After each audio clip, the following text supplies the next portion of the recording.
I've entitled Heart Murmurs. Say that with me, heart murmurs. Those in the medical profession understand what a heart murmur is. There's when you're checking your heartbeat, it should go lub-dub, lub-dub, lub-dub. Sometimes it doesn't. Sometimes there's this rushing of blood going through the heart, and it makes a different sound, and it can be caused for several medical reasons. But this morning, I want to bridge off of that and share heart murmurs. If you have your Bibles, read the book of Matthew, chapter 12, verse 33. Matthew 12, 33. It says to either make the tree good or his fruit good, or else make the tree corrupt and his fruit corrupt. For the tree is known by his fruit. Can I tell you, church, we're known by our fruit? Amen, we are. We're known by our fruit. O generation of vipers, how can you, being evil, speak good things? For out of the abundance of the heart, the mouth speaks. A good man of the good treasure of heart bringeth forth good things, and an evil man out of the evil treasure bringeth forth evil things. But I say to you that every idle word, that's the scare, every idle word that we speak will be judged, and we will have to give an account thereof in the day of judgment. For by the words you speak, by the words thou shalt be justified, and by thy words thou shalt be condemned. Father, I ask you over the next few minutes, Lord, allow me to be transparent, allow me to be vulnerable.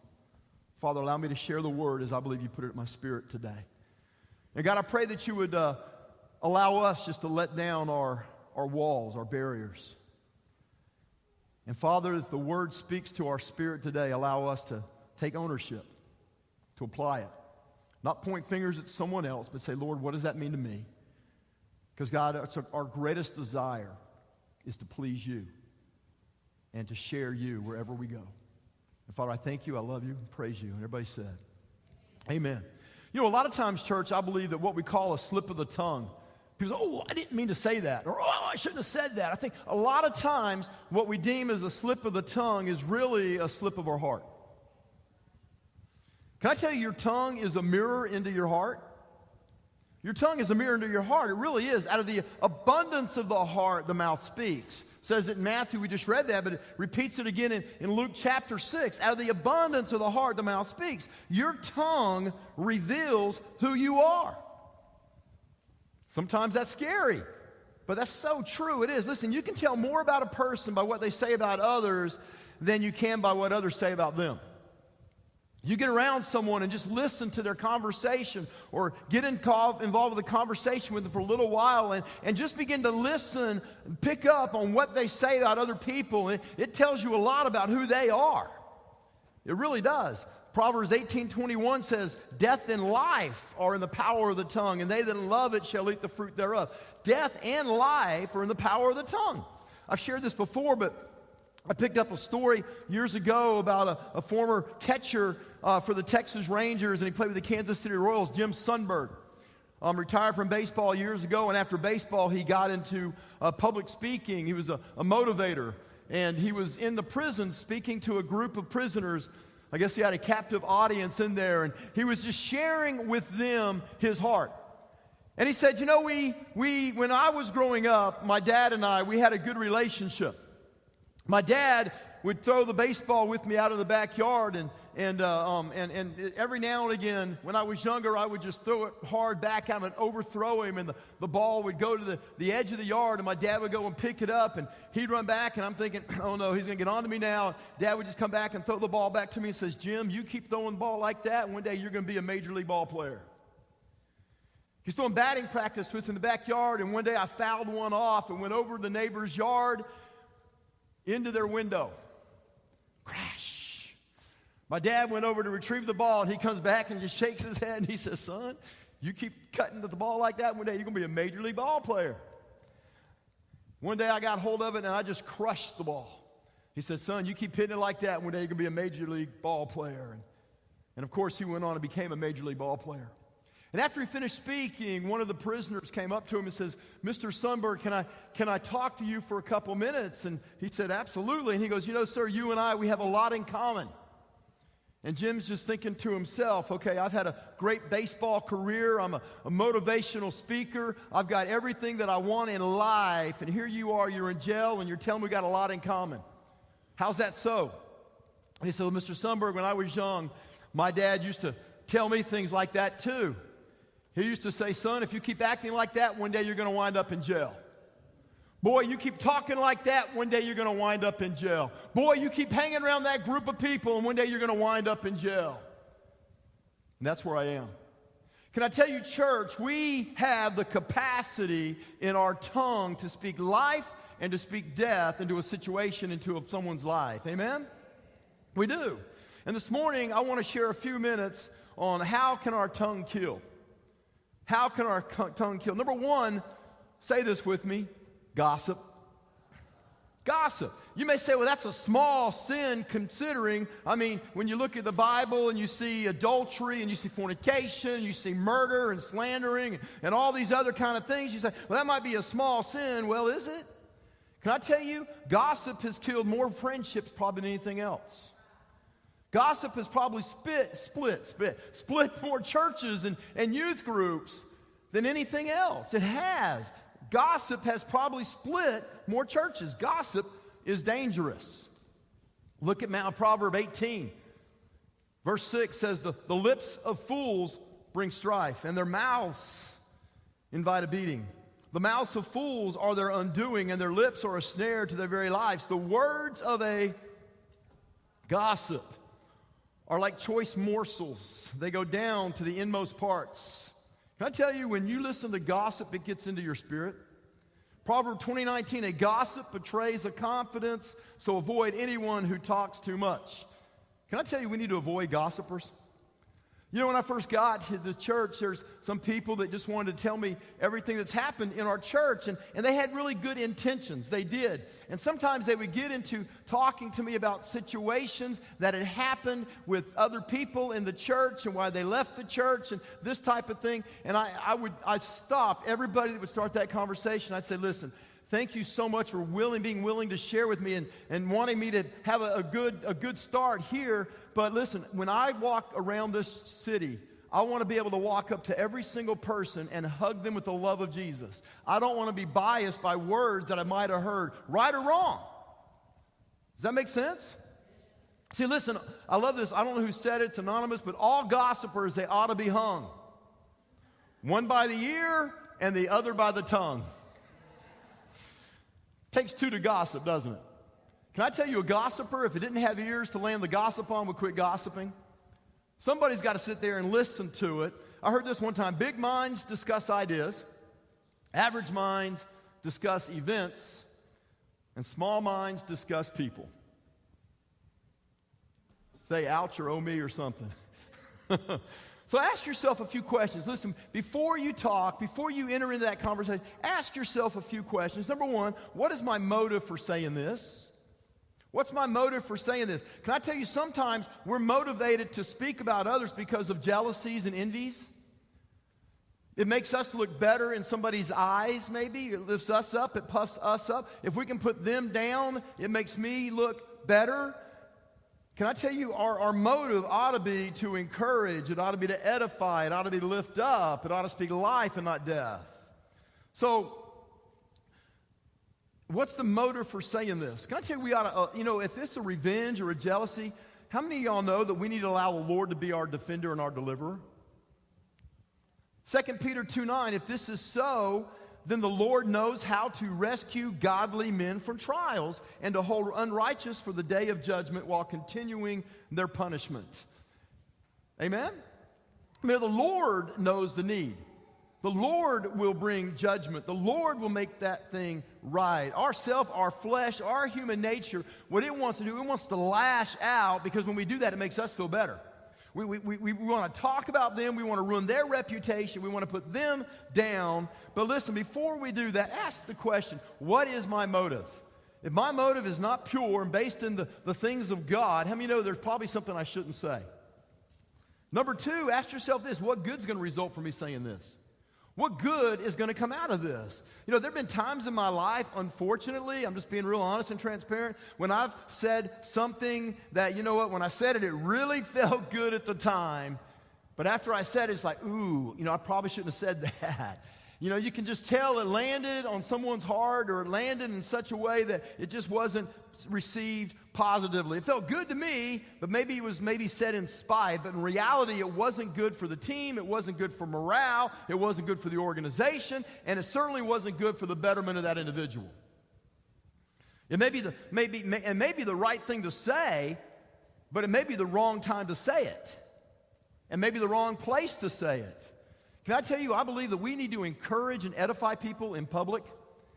We do. You know, Andrew over here is one of my heroes. Andrew took a break from work, and he went up to the Carolinas where he's from. And can I tell you, every day on Facebook, I saw this guy posting probably 7 different church services he was in during the break, of all different denominations. And I went by and I saw Andrew, and I was just saying, Andrew, man, I appreciate that. You know, it's a great perspective that you have, and I love the love that you have for God and how you just desire to get more in His presence and more of Him. But can I tell you that if it's a rebuke or a discouraging word, we ought not to say it in front of other people? We ought to pull them aside and say, hey, sis, can I talk to you for a moment in private? Brother, come here. Can I talk to you in private for just a moment? I have something I really need to share with you. Can I tell you that we need to rebuke in private, but we need to encourage in public? Number 3, ask yourself this. Would I want somebody to say that about me? Hey, what I'm about to say about that person, would I want somebody else to say that about me? Can I tell you we need to put ourselves in other people's shoes? How would you feel if somebody said that about you? Number 4 is, will this bring life or will this bring death? Will it bring life or death? You know, we have the capacity to speak life into a room. We have the capacity to speak life into somebody's life, but we also have the capacity to speak death. And we've got to guard what we say and when we say it, amen? And number 5, ask yourself this. This might sound cliche, but what would Jesus do? Would Jesus say this? Amen? Would Jesus be pleased with what I'm about to slip out of my mouth and say? Would He be pleased with that? So number 1 of the problems of the heart is I believe it's gossip. And number 2 this morning is quick, harsh words.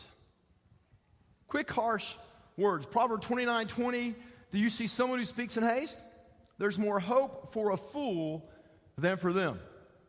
There's many times where I just say something off the cuff, and as soon as I say it, it's like, ooh, probably shouldn't have said that. You know, I just spoke in haste. It was harsh. It was quick. Proverbs 15:1, a gentle answer turns away wrath, but a harsh word stirs up anger.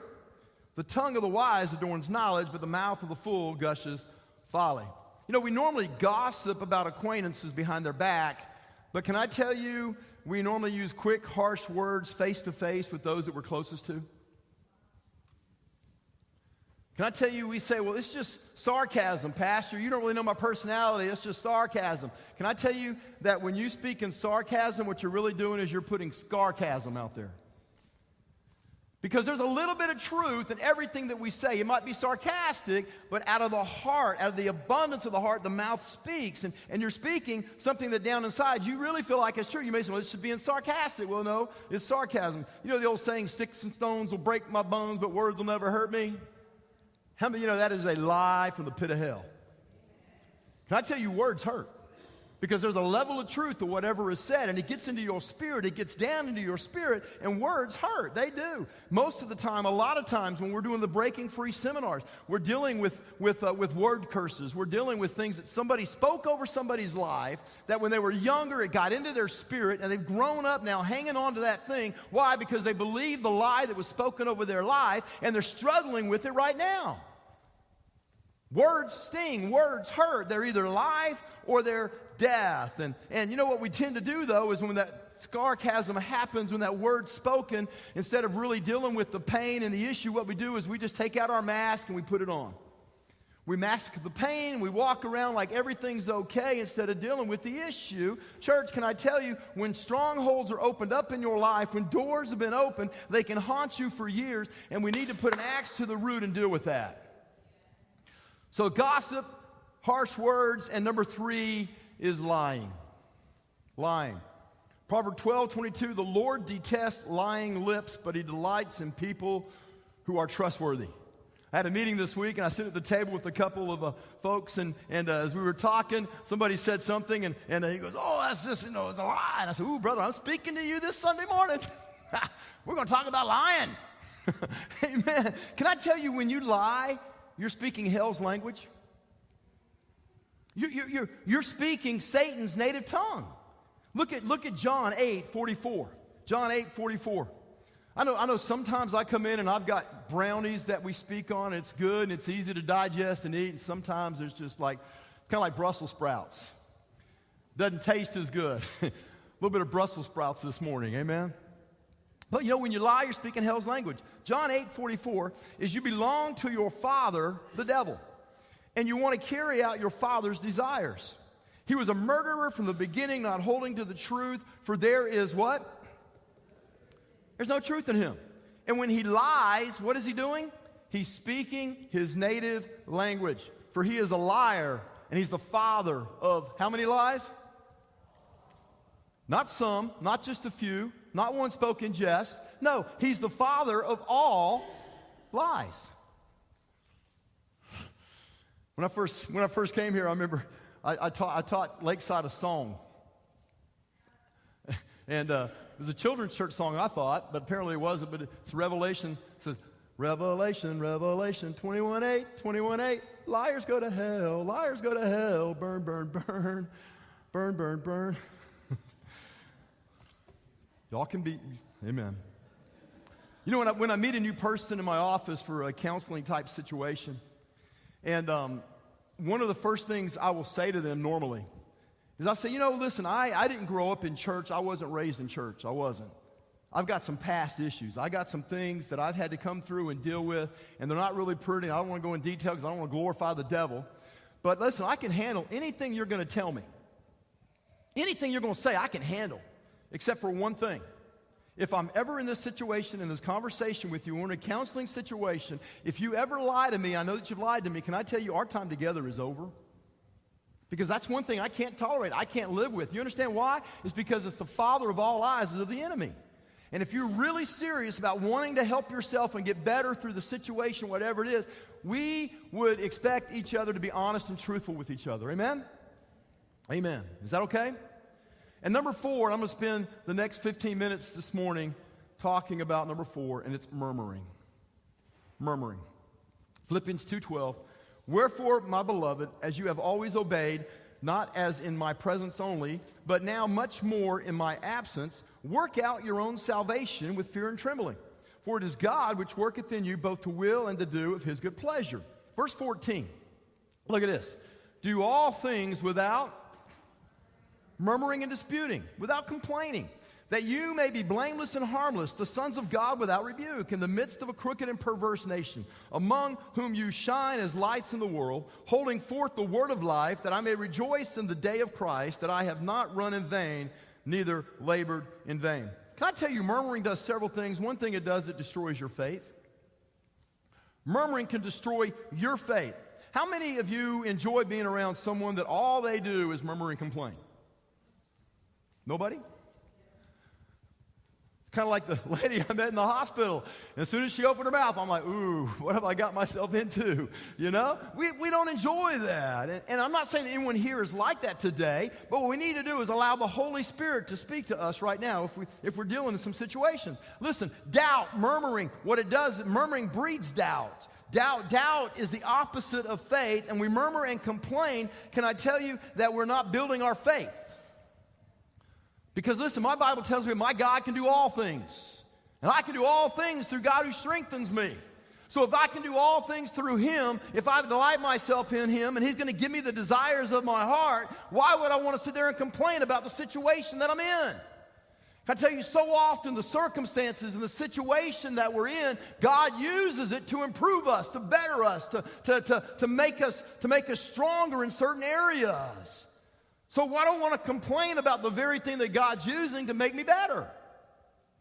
Listen, if all you do is see the negative in everything and everyone, can I tell you it's hard for you to see God as a positive force in your life? If everything I do, I look at and I see it as a negative, can I tell you it's really hard for me to see God as a positive? As a man thinketh in his heart, so is he.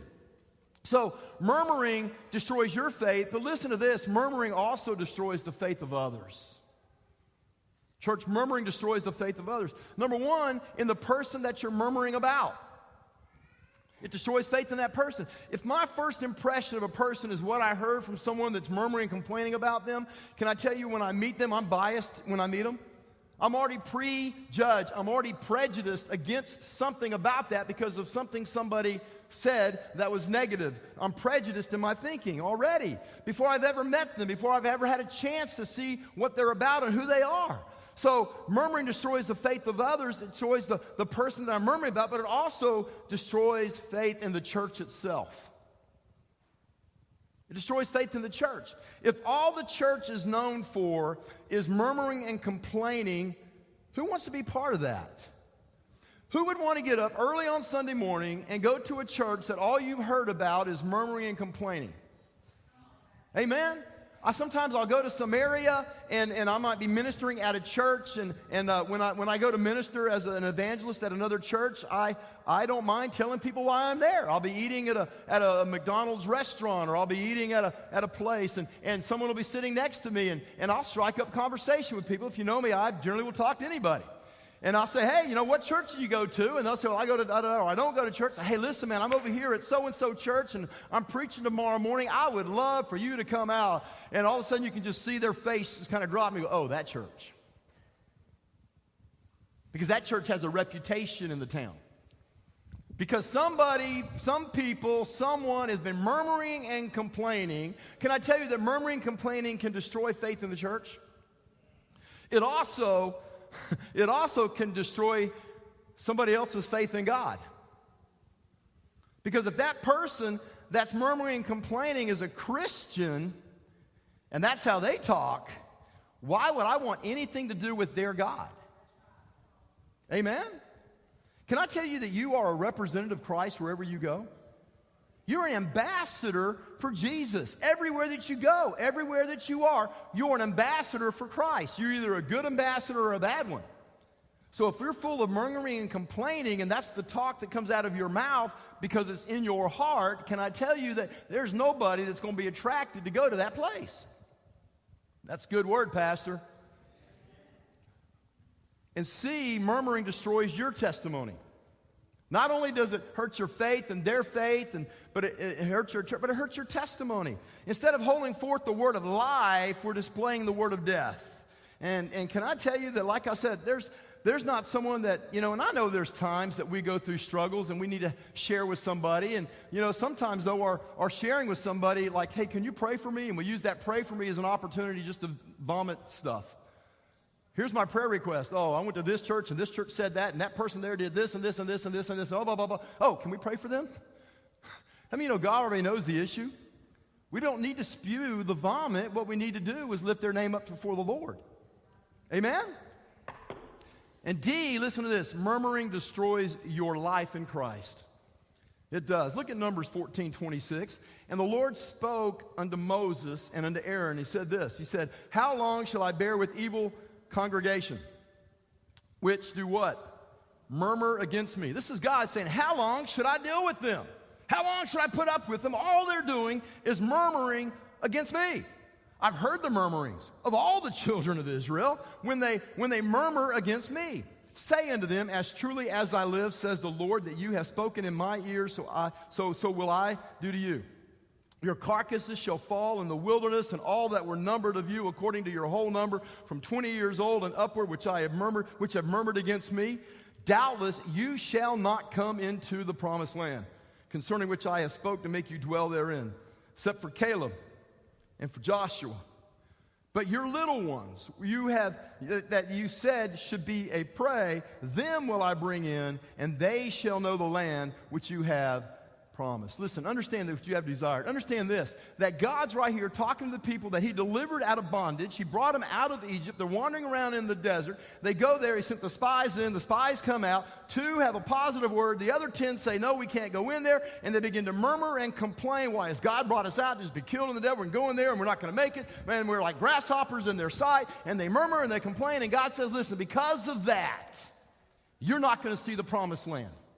Because of your murmuring and your complaining, you know what? Your relationship with me is not going to continue. Can I tell you that murmuring will hurt your relationship with God? Amen? Their murmuring disqualified them from their future use in the kingdom of God. So murmuring reveals a few things. Number one, murmuring reveals one of 3 things. Number one, it's a sign of immaturity. If murmuring is the topic of our mouth and our conversations, it's a sign of immaturity. Can I tell you, it's a medical fact that most heart murmurs in children disappear as they grow into adulthood. My wife's a nurse and she's shaking her head. Yes, that's right. Amen. Most heart murmurs will disappear as you grow up. As you mature, can I tell you, as you mature, there's some things that you should put away with. Some of the talk that we have, we should put away. They may be an adult, but maybe they're still an infant in their faith. But how many of you know the Bible says in 1 Corinthians 13, chapter 11, that when I was a child, I spoke as a child, I understood as a child, I thought as a child. But when I became a man, what did I do? I put away childish things. I grow up. Amen? Can I tell you, church, it's time for the body of Christ in the Christian church across America today to grow up. It's time to put our big boy pants on. Amen?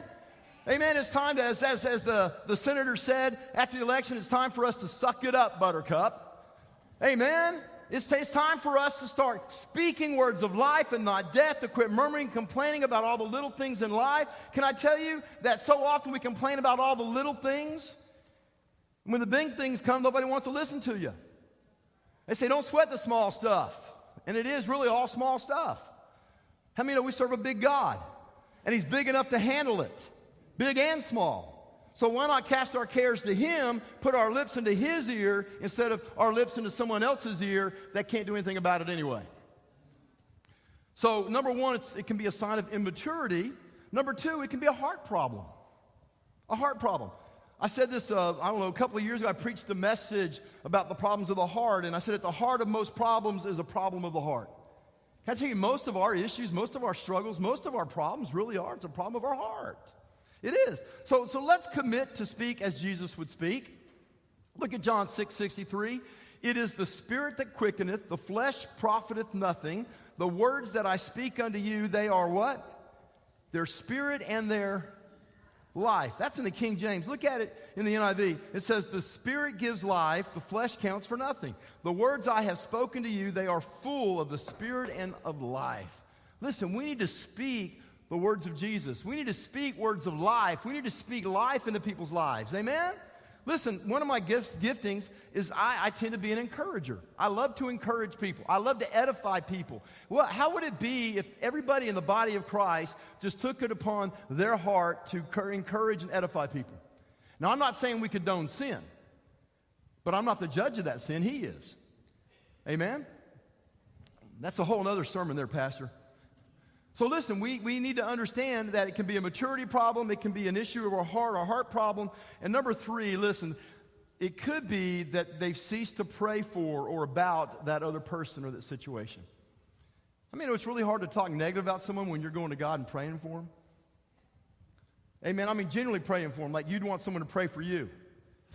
When someone starts talking to me about stuff, sometimes I'll just say, well, listen, when's the last time you really seriously prayed for them? Not like, God, get them. God, strike them dead. No, I'm not talking about that. I mean, God, listen. Lord, I pray that you would edify them and lift them up. God, that you would bless them, that you would prosper them. Lord, that you would reveal your heart to them. When Jesus was praying for others, can I tell you, prayer always changes things? It's not always easy to pray. It's not always convenient to pray. But it is always best to pray. When Jesus was praying for others, he prayed for their faith. He prayed against temptation in their life. He prayed for their unity. He prayed for their sanctification. And Paul prayed for their salvation. He prayed that the brothers, they would stay on the right path. He prayed that believers would be strengthened by the Spirit, rooted and grounded in love, able to comprehend the love of God, and filled with the fullness of God. Can I tell you, instead of murmuring and complaining, we need to pray for them like that? Lord, I pray that they be full with your Spirit. Lord, that they would be closer to you than ever before. God, this would be the year of the favor of the Lord in their life. Amen? He prayed that believers would be strengthened in the Spirit. Sometimes maybe we don't pray for them because we do know the heart of God. And he does hear our prayer, and he answers our prayers. And maybe deep down in our heart that we just really don't want to see them blessed or healed. Can I tell you, that's not God's heart. Jesus came to seek and save that which was lost. And that's everybody. Thank God he imparted my life. Listen, August 29th, 1982, I was on a one-way ticket to hell. Jesus Christ came to my life and he changed my life. Can I tell you, it's never been the same since. Him coming to my life changed everything.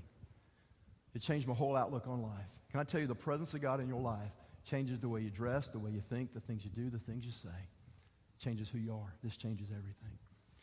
And this afternoon, I would just like to encourage Lakeside, listen, to put away the murmurings and the complaining. Check yourself. Make it your goal this year that you're not going to lie, that you're not going to complain and murmur, that you're going to take those things to the Lord, that we're going to grow up, we're going to put our big boy pants on, we're going to mature in Christ. Amen? Can I tell you, if the church of Jesus Christ, if the body of Christ understood that they truly were an ambassador of life to a world out there that needs life, we would be different. Amen? Hallelujah. Would you stand with me this morning? Father, I thank you for the word this morning. I thank you for those that are here. And God, I know that this message, sometimes it isn't as easy to digest when it's full of Brussels sprouts and cauliflower and not chocolate and brownies. But Lord, I pray, God, that we could gain some meat out of that. Lord, that we would put away the childish things, the foolish things, and Lord, that we would walk in such a way, God, that we would please and honor you. And Lord, I pray, Father, for Lakeside Assembly of God.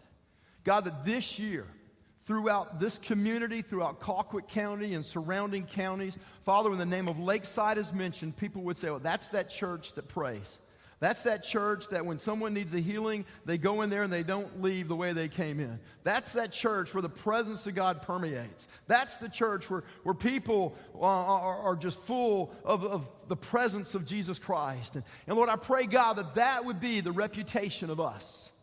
And Lord, I pray, God, that you would deal with us today, Father. God, whatever it is, Holy Spirit, in our life that's not pleasing to you. Father, maybe it's wrong attitudes, maybe it's sin issues, maybe it's pride issues, whatever it is, Father, I pray, Holy Spirit, shine your light into our lives today. God, that you be lifted up and glorified. And Father, if there's anyone here this morning that's away from you, they'd be honest with you and honest with themselves, that they need to rededicate some things to you. Maybe they've never, ever given their whole life to you. They've held on to certain things. Father, I pray this morning, reveal it to them to lay that thing down at your feet. God, that not a single person here would leave and have any doubt of their relationship with you. And Father, I pray that you be glorified in our conversation.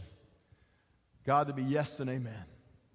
And Lord, I pray that even this week, as we prepare our hearts to leave now, God, that you would help us as we committed to fasting and prayer throughout this week. Lord, I pray, give us a favor in that time, God. Let your presence be so sweet as honey dripping, Father.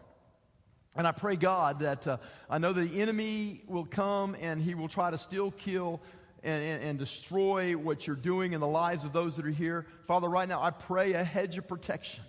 When the warfare comes, Father, I pray, give us the strength to put on the weapons of our warfare.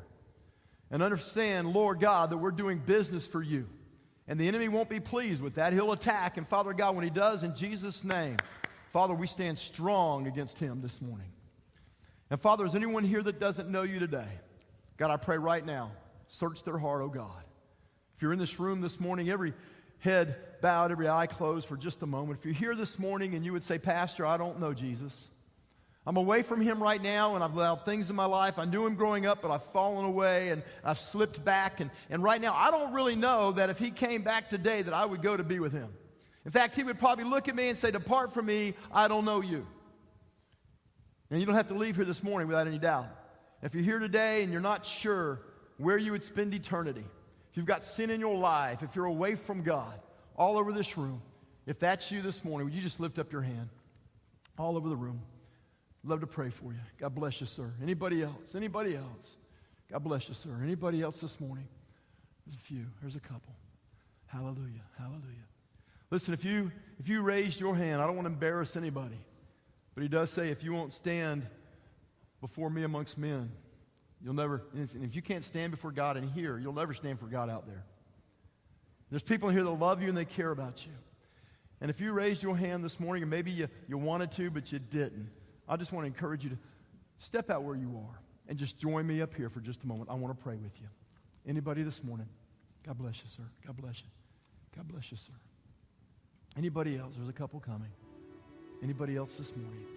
Listen, there's no better way to enter 2018 than knowing that you know that you're in right relationship with Jesus Christ. Hallelujah. Would you extend